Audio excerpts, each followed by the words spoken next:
جريمة مروعة هزت منطقة الحميدية ببغداد. امرأة تستدرج أخرى بحجة إعطائها مبلغ من المال بمساعدة زوجها قامت بقتل المجنى عليها وأطفالها الأربعة بآلة حادة، لينتقل المجرمين إلى بيت المجنى عليهم في مدينة الصدر يكملوا جريمتهم بقتل امرأة وطفلين من أقارب المجنى عليها. أنا خابرتها قلت لها تعالي خذي أقساطك. ايش قد هو المبلغ هذا؟ حوالي بال 18 هيك. شنو 18 مليون؟ مليوني. زين. قالت ها روا هسه اجي؟ قلت لها اي هسه تجين. زين. قالت خوش فدي هسه شويه واجيك. بثنا ما دقت علي وقبل لا اخابرها كان زوجي قاعدين بالديوانيه. اي من دقت علي راحوا صعدوا فوق. ليش؟ لان يتحضرون فوق. راحوا لها يعني يختلون فوق حتى يختلون. اي شنو كانوا يحملون اسلحه؟ كان بس حسن شايل حربه ومسدس. هي طبت استقبلتها. اي الجهال ضلوا يلعبون بالديوانيه مالتنا. صعدت اني على زوجك وصديقك؟ على زوجي وصديقه. اي اشرت لهم نزلوا. زين.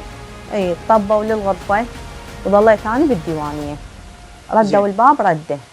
هو قاموا يطعنون بالبنيه والمراه. يعني طعنوا المراه والبنيه واطفالها اللي طبوا وياها للغرفه. اي طلع هو ومرتي راح. من اللي طلع؟ هو صاحبه وزوجتي. وزوجتك. وين راحوا؟ راحوا قطع ال 74. زين. بقت وياها هناك بالبيت المراه وطفله. زوجتك طبت الحوش تكدت يعني صاحت علي قالت له تعال. طب هو قالت له بذلك غرفه. طب على الغرفه راح المراه راس اندشب صفحات هنا ظل يدش فيها. زين.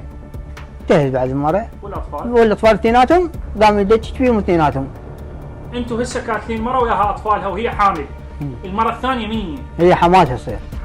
حماتها هي. وعندها اطفال. اخت الولد. بعد أن أكملوا جريمتهم سارعوا بالتخلص من جثث المجنى عليهم. يقظة القوات الأمنية سارعت في كشف الجريمة ليقعوا في قبضة العدالة وإحالتهم إلى الجهات المختصة لينالوا جزاءهم العادل. إذا قال أنا حاجب ستوته وأجي. زين. حتى ينقل الجثث. نقل الجثث. ما جاب ستوته.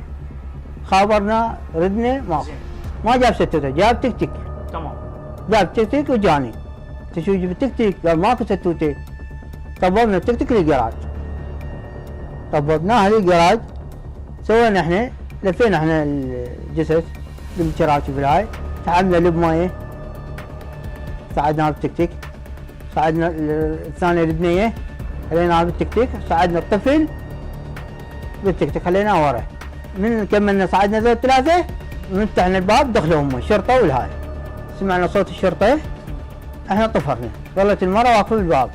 ردنا نذب الجثث ما لحقنا. ردنا نشرد ننزل وقضونا. رجعوا للحميدية خلوا الجثث اطفال باكياس مال اوساخ. نقلوا 2 ورجعوا ينقلون الثاني.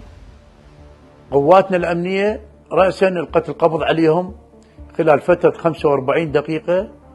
طبعا مركز شرطه الرافدين وقسم شرطه الصدر الاول والاستخبارات والشرطه الاتحاديه القوا قبض على الجنات واحترفوا صراحه بجريمتهم.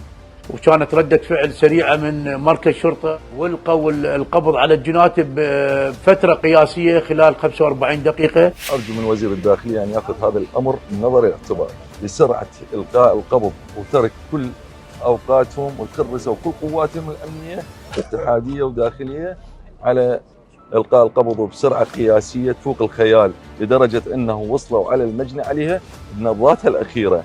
فيعني أنا أشيد بالقوات الأمنية وأشكرهم شكر جزيلا. نريد ناخذ حقنا بالدولة وبالقانون بما يرضي الله. أما بالنسبة إلى مركز شرطة الرافدين وقيادة شرطة بغداد الرصافة مشكورين على جهودهم وناس ما قصروا من ضباط من مراتب من أي شخص اللي عمل على هذه الحادثة وجزاهم الله خير.